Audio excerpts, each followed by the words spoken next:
Selamat sore para siswa sekalian. Salam jumpa kembali dalam pertemuan pertama kita untuk kelas 11 akuntansi dan MM. Baik, pelajaran kita untuk pertemuan pertama ini itu tentang gereja. Itu dimulai tentang bagaimana mengenal gereja, baik dalam artian etimologis, itu secara asal-usul kata. Kemudian gereja dipahami dalam arti fisik. Kemudian arti spiritual gereja. Dan kita juga akan melihat pada pertemuan yang berikutnya tentang fungsi gereja, sifat-sifat gereja, dan juga tugas-tugas gereja. Baik, hari ini kita akan membahas tema tentang gereja, khususnya bagaimana kita mengenal gereja. Barangkali selama ini kalian sudah mendengar kata gereja, tetapi mungkin konsep kalian tentang gereja lebih pada artian fisik.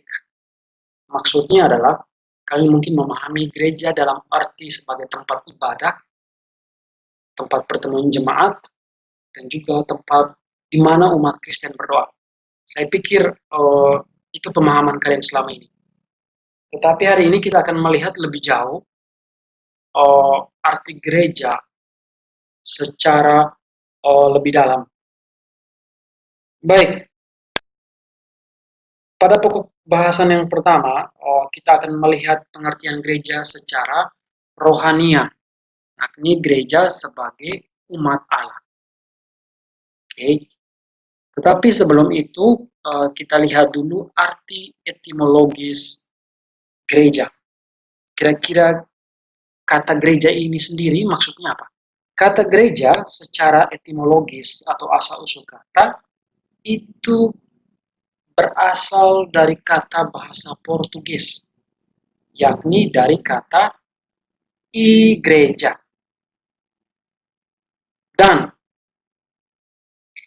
kata igreja ini sendiri itu diturunkan dari kata bahasa Latin, yakni dari kata ecclesia. Sementara kata ecclesia ini sendiri pada mulanya berasal dari kata bahasa Yunani, ecclesia. Baik, saya menjelaskan sedikit secara historis, secara sejarah. Kalian pasti bertanya, mengapa kata bahasa Latin ini diturunkan dari kata bahasa Yunani? Baik, kalian tahu bahwa di zaman dulu peradaban Romawi itu atau kekaisaran Romawi itu menyebar sampai ke wilayah timur. Itu bahkan sampai di Turki, kemudian yang dikenal sebagai kekaisaran Konstantinopel, dengan terkenal nama dengan Bizantium, di mana dulu orang Roma berkuasa sampai situ, sampai wilayah timur. Kemudian setelah itu Roma juga berkuasa sampai di wilayah Yunani, bahkan sampai di Alexandria, sehingga pertukaran budaya itu sangat saling mempengaruhi waktu itu ya. Apalagi waktu itu ketika bangsa Roma menguasai sampai wilayah timur, bahasa waktu itu yang mempersatukan sebagai bahasa komersial waktu itu bahasa Latin. Oleh karena bangsa Romawi memperluas sayap kekuasaannya sampai di wilayah timur, bahkan sampai di wilayah Yunani, sehingga kalian bisa lihat bagaimana saling mempengaruhi itu tidak cuma dalam bidang lainnya, tetapi juga dalam bidang bahasa. Jadi ini lebih pada aspek budaya. Jadi saling mempengaruhi antara budaya Yunani dan budaya Romawi. Kemudian tadi kalian melihat pada awalnya itu kata igreja. Kalian pasti bertanya, mengapa kata igreja diturunkan dari bahasa Latin, bahasa Portugis, bahasa Spanyol, ataupun bahasa Prancis, itu dikenal dengan sebutan istilah Neo-Latin, artinya bahasa Latin yang baru. Karena waktu itu bangsa Romawi juga memperluas sayap kekuasaannya sampai di wilayah Spanyol, Portugis, bahkan Prancis. Mereka juga menerima pengaruh dalam aspek budaya, yakni aspek bahasa.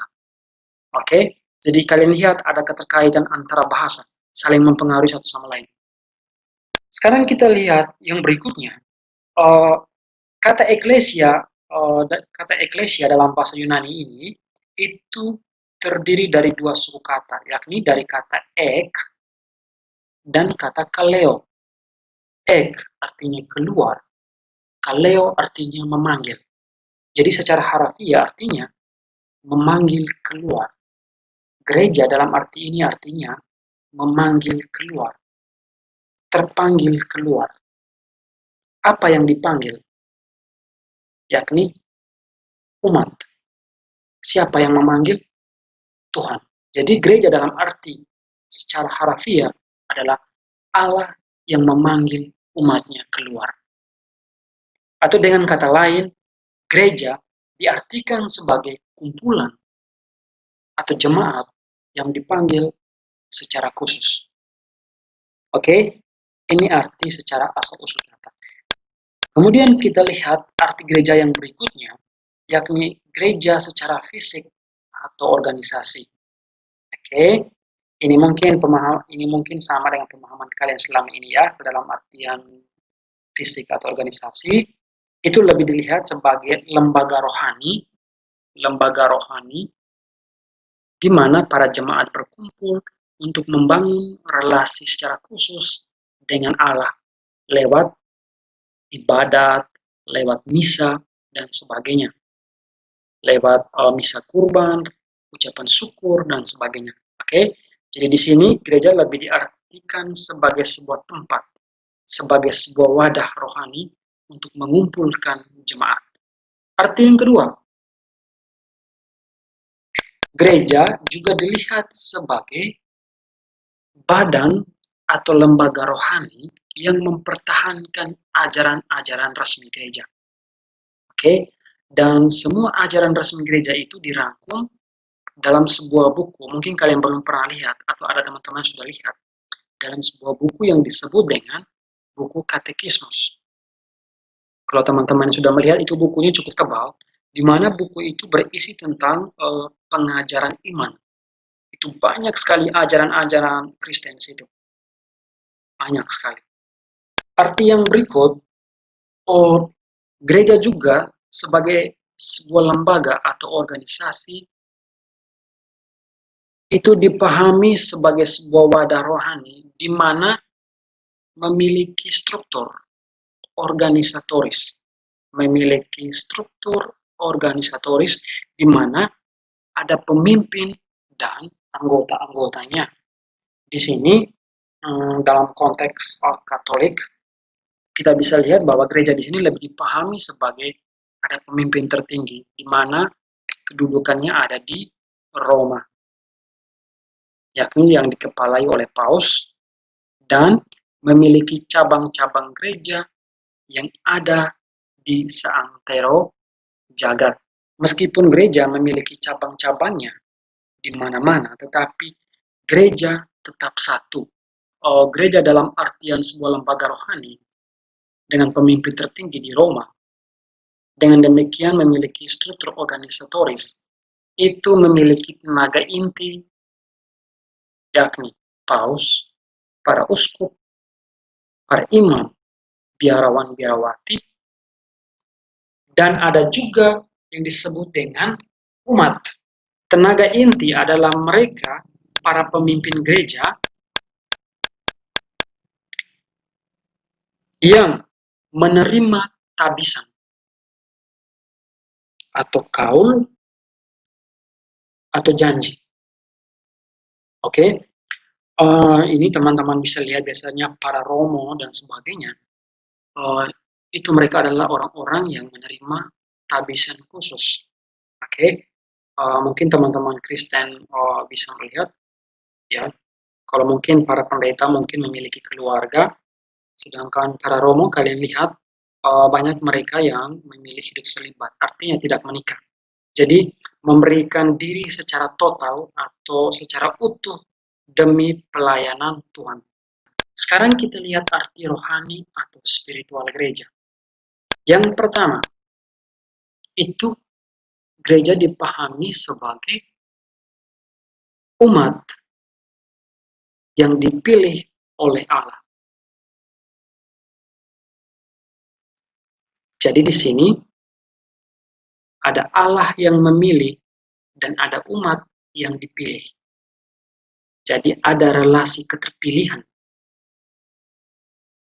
Artinya, gereja merupakan perwujudan karya Allah yang konkret. Jadi di sini, ketika Allah memilih, maka di sini Allah sedang mewujudkan karyanya yang konkret kepada umatnya. Jadi umat adalah perwujudan karya Allah yang konkret. Berikutnya,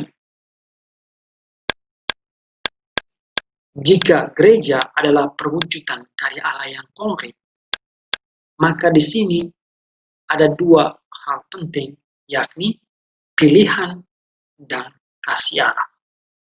Jadi gereja dalam arti rohani adalah umat yang mendapat pilihan. Mengapa umat dipilih? Karena pertama dan terutama adalah kasih Allah sendiri. Allah memilih karena Allah mengasihi. Arti yang berikut, gereja dalam arti spiritual atau rohani adalah umat Allah secara keseluruhan. Oke, jadi di sini dalam artian spiritual atau rohani tidak ada pemisahan antara para pemimpin yakni paus, uskup, imam, dan umat. Tidak ada pemisahan. Gereja dalam arti rohani adalah umat secara keseluruhan, sebuah persekutuan rohani. Elemen yang kedua yang penting adalah gereja sebagai umat Allah, di mana di dalamnya ada persekutuan. Oke, maka dikenal dengan istilah komunione. Komuni. Ketika orang menerima komuni, artinya orang menerima persatuan. Misalnya dalam konteks Katolik ya, biasanya menerima hostia, itu menerima komuni, sedangkan teman-teman Kristen mungkin ada perjamuan Tuhan, ya itu sama dalam pengertian. Artinya, ketika kita menerima tubuh Kristus, itu artinya kita sedang menerima persekutuan. Kita sedang mengalami persatuan dan persekutuan dengan Kristus sendiri. Gereja sebagai umat Allah, karena di dalamnya umat mengalami hubungan khusus atau hubungan mesra dengan Allah sendiri. Gereja sebagai umat Allah dalam artian rohani itu mengandaikan atau menekankan hidup menjemaat. Gereja sebagai umat Allah itu menekankan hidup menjemaat. Karena hakikat atau inti gereja, esensi dari gereja adalah hidup menjemaat. Dengan hidup menjemaat, umat sebenarnya menemukan persaudaraan dan cinta kasih di dalam Kristus.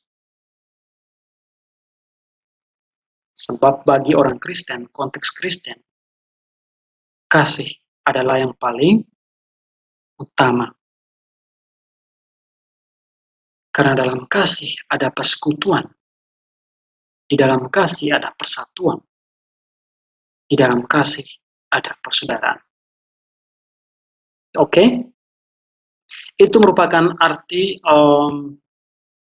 rohani atau spiritual dari gereja. Sekarang kita lihat Dasar kitab suci, kita lihat sekarang, dasar kitab suci atau biblis, Bible, dari arti gereja. Oke, jadi di sini arti gereja juga memiliki landasan kitab sucinya. Itu yang pertama, landasan kitab suci yang pertama adalah kita bisa melihat dalam perikop Matius bab 4 ayat 18 sampai 22.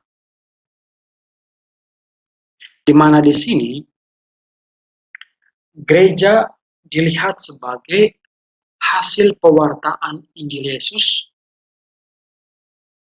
dan di sini manusia menyambut pewartaan Injil tersebut dengan iman dan tobat. Oke, karena di sini yang paling penting adalah iman ya. Jadi pewartaan Yesus itu diimani oleh umat dan juga sikap tobat. Yang kedua,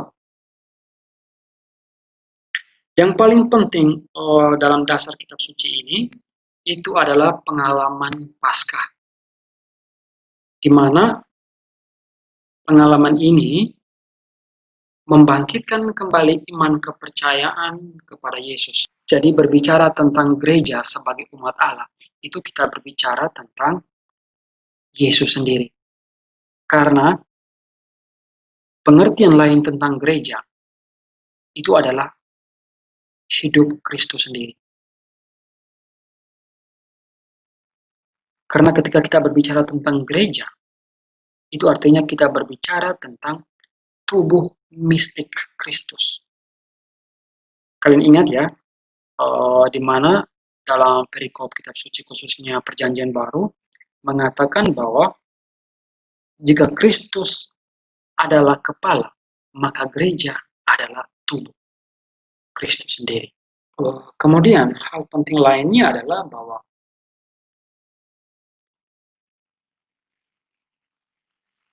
kehidupan gereja atau perekat utama kesatuan umat Allah atau kesatuan gereja dalam tubuh mistik Kristus adalah Roh Kudus. Perekat utama kesatuan umat Allah atau kesatuan gereja dalam tubuh mistik Kristus adalah Roh Kudus. Kalian tahu bahwa bahkan sampai saat sekarang kita percaya sebagai orang Kristen bahwa meskipun Kristus tidak hadir secara fisik, tapi kita percaya bahwa ada kehadiran Roh Kudus, di mana adalah Roh Kristus sendiri. Jadi, Roh Kudus merupakan perekat utama semua umat Kristen dalam persatuan dengan Kristus. Oke, jadi dalam artian demikian, gereja dapat dipahami sebagai sebuah persekutuan rohania, sebuah persekutuan akan Roh Kudus. Dengan demikian, jika gereja sebagai umat Allah dalam artian spiritual, maka gereja juga memiliki konsekuensi-konsekuensi. Yang pertama, bagi pimpinan gereja atau para hierarki, yakni paus, uskup, imam, diakon. Yang kedua, konsekuensi juga bagi anggota umat. Apa kira-kira dampaknya jika gereja dipahami sebagai umat Allah? Dan yang ketiga, dampaknya bagi hubungan antara umat atau awam dan hierarki para pemimpin, paus, uskup, imam, diakon. Kita lihat yang pertama dulu. Apa konsekuensi gereja sebagai umat Allah bagi pimpinan gereja? Yang pertama, konsekuensinya adalah di sini para pemimpin itu menyadari fungsinya sebagai pelayan. Pemimpin gereja, baik paus, uskup, imam, diakon maupun para pendeta, di sini mereka harus memahami fungsi mereka di sini bukan sebagai orang yang berkuasa atau memiliki kekuasaan, bukan ya. Tapi di sini mereka lebih dipahami sebagai para pelayan. Pemimpin yang baik adalah pemimpin yang melayani seorang pelayan. Dengan demikian, pemimpin statusnya bukan di atas umat, tetapi di tengah umat. Ingat ya, dalam konteks kitab suci kita tahu bahwa Yesus juga disebut sebagai gembala yang baik. Yang kedua, konsekuensi bagi anggota umat. Kira-kira apa dampak dari gereja sebagai umat Allah bagi umat? Dampaknya adalah umat menyadari atau menghayati persatuannya dengan umat lain. Dan yang kedua, sebagai umat Allah, umat aktif dalam kehidupan menjemaat. Oke, ini kalian tahu baik bahwa dalam kehidupan menggereja, umat yang baik adalah umat yang selalu aktif dalam kehidupan menggereja, aktif dalam kegiatan ibadah dan sebagainya, maupun kegiatan gereja yang lainnya. Dan yang ketiga, umat juga ikut atau turut serta dalam misi gereja. Itu dengan menggunakan karisma, karunia, dan fungsi yang telah dipercayakan. Dan konsekuensi yang terakhir adalah konsekuensi bagi hubungan antara awam dan hierarki. Di sini, awam bukan lagi hanya sebagai pelengkap, tetapi kehadiran awam sebagai partner atau rekan kerja hierarki. Partner atau rekan kerja para pemimpin, paus, uskup, imam, diakon. Jadi, gereja dalam artian umat Allah tidak ada lagi sekat-sekat atau batas-batas. Jadi, baik para pemimpin, yakni paus, uskup, imam, diakon, dan umat itu memiliki martabat yang sama. Oke, martabat yang sama. Meskipun secara fungsional mereka berbeda. Karena kenapa? Karena para pemimpin memiliki tabisan. Itu yang membuat mereka berbeda.